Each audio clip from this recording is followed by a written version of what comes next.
Daisy was determined to have the final say. She wanted to win the argument, to drive her point home without realizing the weight of her words. And then she said it. "You argue too much for a man. No wonder you're so small down there." The moment the words left her lips, the energy in the room shifted. The tension that had built up over the course of their argument didn't explode. It collapsed into silence. Raymond didn't respond with anger. He didn't throw back an insult. He didn't even raise his voice. He simply stood there, frozen in place. His jaw tightened, his hands clenched slightly, and his eyes darkened with something deeper than fury. It was hurt. It was humiliation. It was a wound she had unknowingly ripped open. Then, without a word, he turned and walked away. Daisy stood still, expecting him to return, to shout, to argue, to fight back the way he always did. But he never did. And that silence, that unbearable stillness, was worse than any response he could have given. Most couples argue. They're shouting, maybe some storming off. But at some point, they find their way back to each other. That's how it had always been between Daisy and Raymond. Their marriage wasn't perfect, but their conflicts had a rhythm, a push and pull that always ended with some form of reconciliation. But this time was different. That night, Raymond never came back to their bedroom. At first, Daisy thought he just needed space, that he was cooling off. Maybe he would slip into bed later after she was asleep. Maybe by morning, things would feel normal again. But when she reached for him the next day, his side of the bed was still untouched. A sense of unease crept into her chest. This wasn't like him. No matter how bad their fights had been in the past, he had always been there, even if only in body. She climbed out of bed and searched the house, expecting to find him in the kitchen or on the couch. Instead, she found him in the guest room, sitting on the edge of the bed, still withdrawn. He wasn't pouting. He wasn't fuming. He wasn't doing anything at all. He just sat there empty. Daisy hesitated in the doorway, waiting for him to say something, but he remained silent. So she spoke first. "Raymond." "Nothing. Why are you sleeping in here?" Still nothing. She pressed further, asking if he was still angry, if he was coming back to bed. But he barely looked at her. When he finally did speak, it wasn't in anger, nor was it a plea for her to understand how much she hurt him. It was just quiet, a silence so heavy that it spoke louder than words ever could. Days passed and nothing changed. At first, Daisy convinced herself that he just needed time, that he would move past it, that things would go back to the way they were. But they didn't. Raymond withdrew from her completely. If she entered a room, he left. If she tried to start conversation, he barely acknowledged her. If she reached out to touch him, he pulled away. It wasn't just anger. It was something deeper, something final. It was as though he had removed her from his world without even saying a word. Desperate to fix things, Daisy tried to reach him in the only way she knew how. She cooked his favorite meals, hoping the familiar warmth of home-cooked food would soften him, but he barely touched his plate. She made small gestures, leaving notes, offering small apologies in the form of actions rather than words. But nothing seemed to reach him, and for the first time, Daisy realized this wasn't just another fight. This was something else entirely, something breaking, and she had no idea how to put it back together. He barely touched his food. She tried to lighten the mood with a joke, but he didn't even crack a smile. She reached for his hand, let her fingers brush against his as they passed each other, but he stiffened at her touch. Nothing worked. That's when she realized something chilling. For years, she believed that arguing meant there was still something worth fighting for, that as long as they were shouting, they still cared. But now the silence between them felt heavier than any screaming match. It was emptiness, and that emptiness felt like something between them had already died. Daisy hadn't realized that her words didn't just sting in a moment. They had reopened an old wound. One Raymond had spent his whole life trying to forget.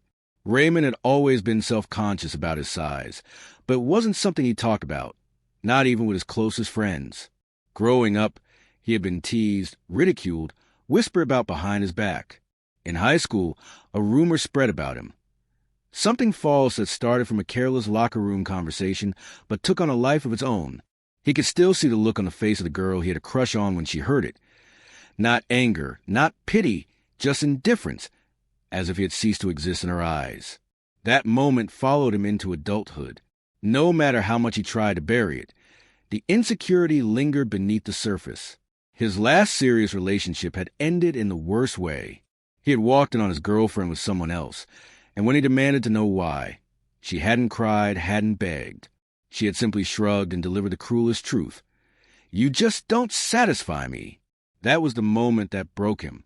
From then on, he locked his pain away, never letting anyone get close enough to see it. He built up his confidence, convinced himself he had moved past it. And then he met Daisy. She was different. With her, he didn't feel small. He didn't feel like he had to prove himself. He felt safe, loved. He believed she saw him for who he truly was. He thought he had finally left the past behind. Until that night. You argue so much for someone who's barely a man. No wonder you're so tiny down there. One sentence. That was all it took to unravel everything. It sent him hurtling back to the laughter in the hallways, the betrayal, the shame. But this time it wasn't coming from a stranger or an unfaithful ex. It was coming from Daisy, the one person he thought would never say something like that. For the first time in their marriage, he wasn't sure he could ever look at her the same way again. Daisy had hoped things would return to normal with time. But the more she waited, the more distant he became. One evening, determined to fix things, she went into the guest room where he had been staying. Expecting to find him scrolling through his phone, she instead found the room empty. The shower was running. His phone lay on the bed, its screen still lit. She hesitated. She had never been the type to invade his privacy. But then her eyes caught an email notification. Subject: regarding divorce proceedings. Her breath hitched. Divorce? No, this had to be a mistake, a misunderstanding. But deep down she knew the truth. This wasn't just about that one night. This wasn't about a single cruel remark.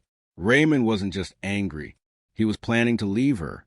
When he stepped out of the bathroom, she was already waiting, her heart hammering.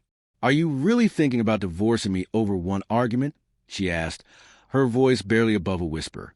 For the first time in weeks, he looked at her, but there was no anger in his eyes, not even sadness, just nothing.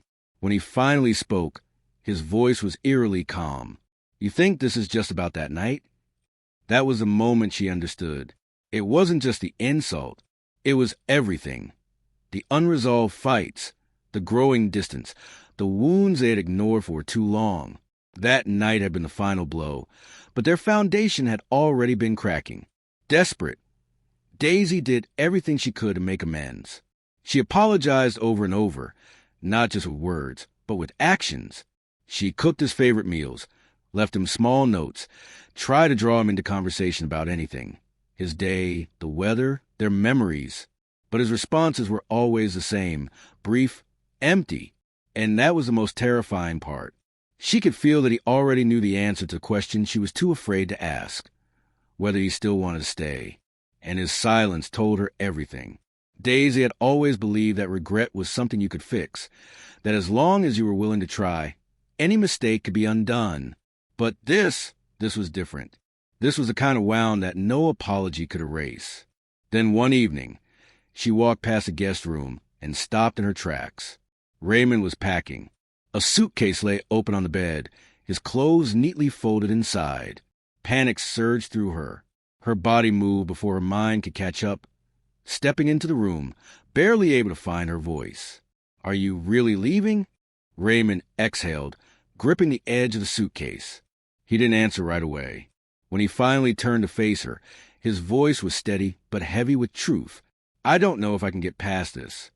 The words hit her harder than any argument could have. She had expected anger, expected him to lash out, to finally spill out all the resentment he had been holding in. But this quiet uncertainty, it was so much worse. Tears blurred her vision. She didn't care about pride anymore. "I love you," she choked out. "I messed up. I wish I could take it back, but I can't. Just tell me what to do." For the first time in weeks, something flickered across his face. Hesitation, conflict, something other than emptiness. He was silent for a long time before he finally said, "You can't take back what you said, and I can't unhear it. Her heart sank, but then he added, "But maybe I don't want to walk away. Not yet." It wasn't forgiveness. It wasn't a promise. But it was something. And for now, that was all Daisy had left to hold on to. Raymond didn't leave that night, but the damage was still there. The road to healing would be long, and Daisy knew that some wounds wouldn't fade overnight. The real question was, could their love survive?